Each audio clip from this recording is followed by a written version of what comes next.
When she handed over that cup of coffee, she had no idea her life was about to change forever, and that Brad Pitt would be the catalyst for a twist so absurd it felt like it was straight out of a movie script. The restaurant was bustling with customers, but it was at that specific table that it all began. A black waitress, used to going unnoticed, decided to break a simple workplace rule to help a customer. But this customer wasn't just anyone, and what seemed like an innocent gesture triggered a chain of events that would lead to her being fired, and a revelation that left everyone speechless. Why did a simple act of kindness provoke such an extreme reaction? And what does Brad Pitt have to do with it?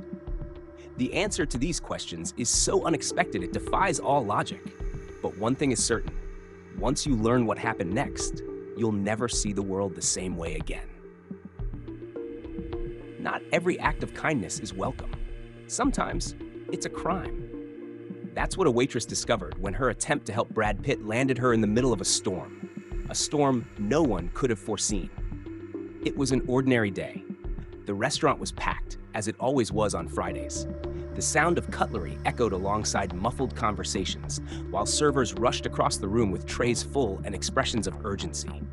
For her, it was just another afternoon, and as usual, her goal was to keep her head down until the end of her shift. But then, he walked in. It was impossible to ignore him. Not just because of his striking presence or the face that seemed to belong on a movie screen, because, in fact, it did. The man stepping through the door was Brad Pitt, and the air in the restaurant seemed to change instantly. She froze for a moment. He wasn't the type of customer who came through those doors. It was a small, unassuming place, frequented by locals and the occasional lost tourist. And yet, there he was, looking completely at ease, wearing a cap and sunglasses that, instead of disguising him, drew even more attention. He chose a table in the corner, away from the windows, and sat alone. Despite the contained buzz, no one dared to approach him. She, as always, took a deep breath and made her way over. "Good afternoon. Can I bring you something?" she asked, trying to keep her voice steady. He looked up, a brief smile appearing before he ordered something simple. A coffee. Just a coffee. For some reason, that unsettled her. Not because of his presence, but because of the simplicity of the request. He seemed off. Not nervous, but watchful, as though waiting for something or someone. When she brought him the coffee, she noticed his fingers tapping an uneven rhythm on the table, his attention divided between the cup and the entrance. When he thanked her, his voice was low, almost a whisper. The rest of her shift passed in a blur of routine tasks, but he stayed there, motionless, longer than expected. Her coworkers whispered in the background, but no one approached him. She, however, couldn't stop watching him. Then he called her over again. This time, his voice carried an edge of urgency. "Could you help me with something?" he asked, pulling a small pouch from his coat pocket and holding it carefully. Hesitation gripped her, but she nodded.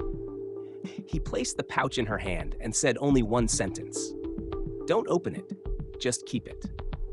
Before she could respond or ask any questions, he was already heading out the door, his cap pulled low over his face. Confused, she looked at the pouch in her hand.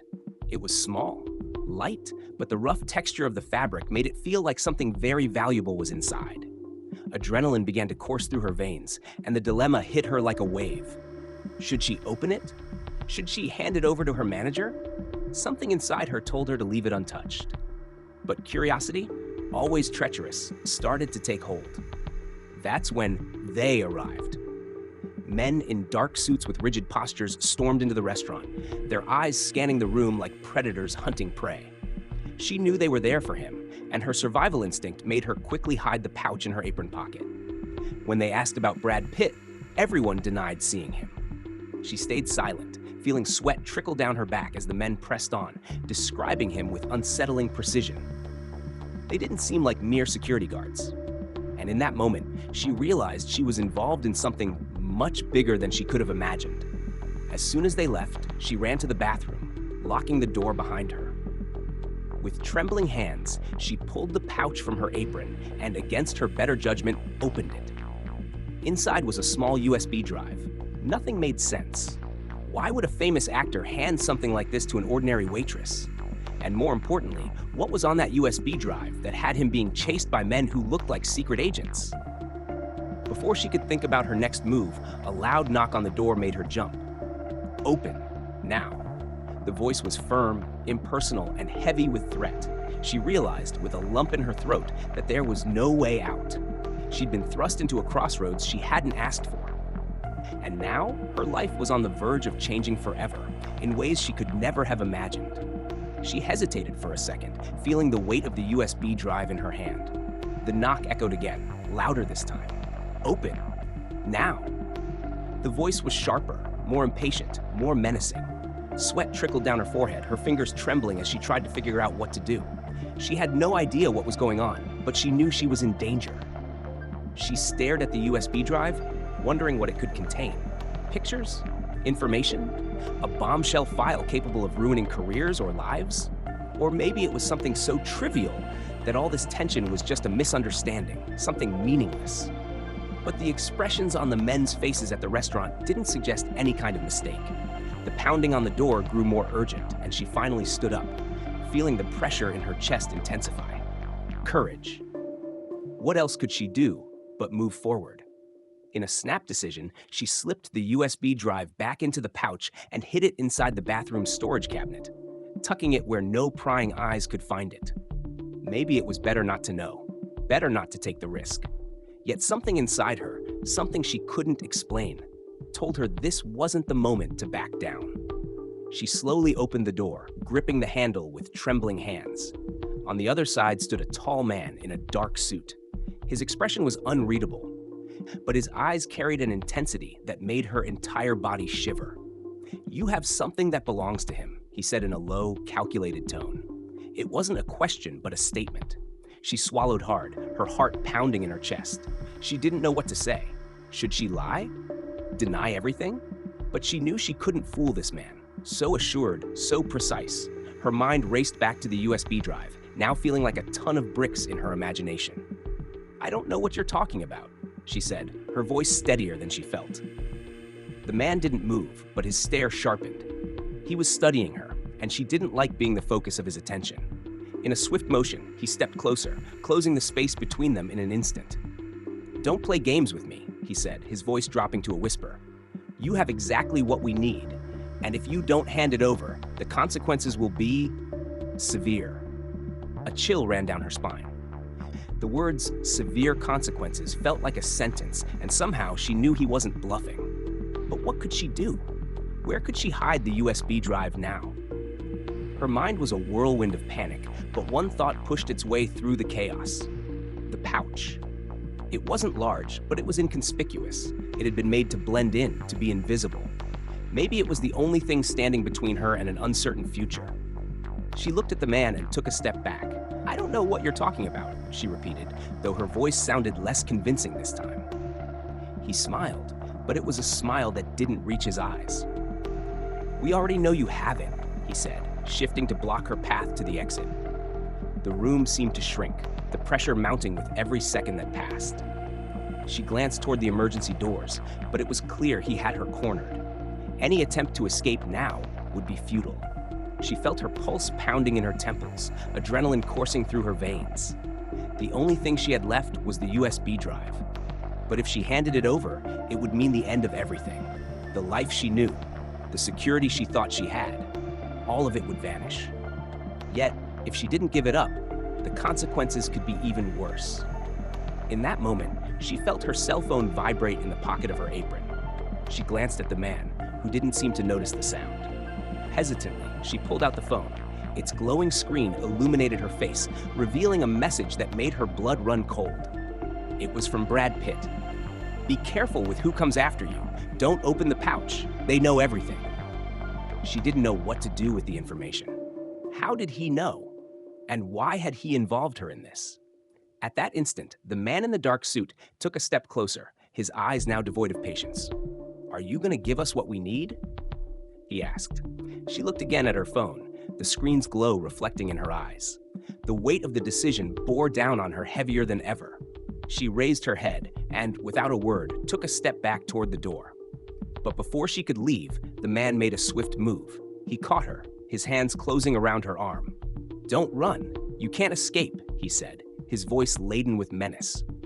Then the room filled with a blinding burst of light. She blinked, disoriented, trying to grasp what was happening. The deafening roar of engines erupted outside, and the restaurant door burst open as a team of armed men stormed in. Before she could react, she heard a familiar voice call her name. "You'd better leave now," Brad Pitt said, stepping into the restaurant with a determined look.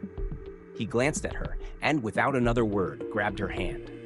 But before they could escape, she caught a glimpse of the man in the dark suit glaring at Brad with a stare so cold it could freeze blood. What was happening? Who were these people? And why did Brad Pitt seem so at ease in this chaos? One thing was certain: her life would never be the same. As Brad Pitt pulled her out of the restaurant, the confusion only deepened. Armed men were stationed on every corner, and the roar of engines grew louder, intensifying the tension. Her breath came fast and shallow, but somewhere deep down, she still couldn't believe what was happening. How was Brad Pitt here? What was going on? And why was he protecting her? They ran through the streets until they reached a black van parked a few meters away. Brad flung the door open and pushed her inside without hesitation. She sat there, stunned. None of it felt real. Everything was happening too fast, and she could barely begin to comprehend it. Before she could ask a single question, Brad slammed the door shut and climbed in beside her. "Don't try to make sense of it right now. Just stay calm," he said, his voice tense but tinged with urgency, leaving no room for argument. She stared at him, still speechless, as the vehicle lurched forward, speeding down a dark street that grew more desolate with every turn. The city seemed to dissolve behind them, swallowed by shadows. She couldn't hold it in any longer. "Brad, what's going on? Who are those people? What's on this USB drive?" Brad looked at her for a moment. His face, which had exuded confidence moments before, now showed a flicker of worry. He took a deep breath, as if carefully choosing his words. "You don't understand, but you've been caught up in something much bigger than anyone could have imagined. Those men, they're not just security. They work for an organization, one involved in things you don't even want to know about." She shook her head, trying to process what he was saying. "And the USB drive? What's on it?" Brad hesitated, gazing out the window as if weighing whether he could trust her. After a long silence, he finally spoke, his tone grave. "What's on that USB drive could bring down governments. It holds information people are willing to kill to protect, and now it's your responsibility. No matter what happens, you can't let that information fall into the wrong hands." She stared at him in disbelief, her mind on the verge of collapse from the implications. How could she, a simple waitress, have become entangled in something so monumental? But she didn't have time to fully process it, because at that moment, the vehicle took a sharp turn and came to an abrupt stop. A loud knock on the window shattered the tense silence. The door swung open violently. "Don't move!" a gruff voice commanded as a shadowy figure appeared at the van's doorway. The others inside the vehicle were on high alert, but no one moved. The tension in the air was suffocating. Brad stood quickly, shielding her behind him. His stance was defensive, his muscles coiled like a spring, ready to snap. "I don't have time for this," Brad said firmly, locking eyes with the man approaching. The dark figure let out a low, menacing laugh. "We're not here to debate, Brad. We know what you've done, and we know what she has." The man made a quick gesture, and in the blink of an eye, another figure appeared behind Brad, holding something, a strange device that emitted a faint, pulsing glow. She stared at it, a sense of impending doom gripping her. What was that? Before she could react, the van was surrounded by vehicles, and she realized there was no way out. The stakes had just escalated far beyond her comprehension. "What's happening?" she whispered, her voice trembling with desperation. Brad turned to her, his expression grim. He cupped her face with his hands, and for the first time, she saw fear in his eyes. "Everything you thought you knew about your life, about who you were, it's over. You're at the center of something that's going to change the world, and there's no turning back." Suddenly, the van's door was blown open, and the glare of a headlight illuminated the scene in stark, terrifying detail. Before she could process what was happening, a distant explosion made the ground tremble, and chaos erupted all around them. Then, Brad Pitt was yanked out of the van. She screamed, but it was useless. The men moved with calculated speed, and everything unfolded in a blur. Panic consumed her. Where were they taking him? What did they want with him? And more importantly, what was she supposed to do now? Before she could think, another figure emerged from the shadows, this one quieter, more deliberate. A tall man wearing a black mask, his eyes cold and unyielding. "You're coming with us now, or we'll do this the hard way," he said, his voice low and threatening. She had no choice. Each step pulled her deeper into an abyss with no end in sight. As she was forced out of the van, she saw Brad being dragged away, his expression a mixture of determination and despair. He looked back at her one last time before vanishing into the darkness. And in that moment, deep in her heart, she knew. Her life was about to become a much more dangerous game, where the rules were unclear and no one, not even Brad Pitt, could protect her anymore. The USB drive was in her hands, and now she was the only one who held the power to decide the future of everyone.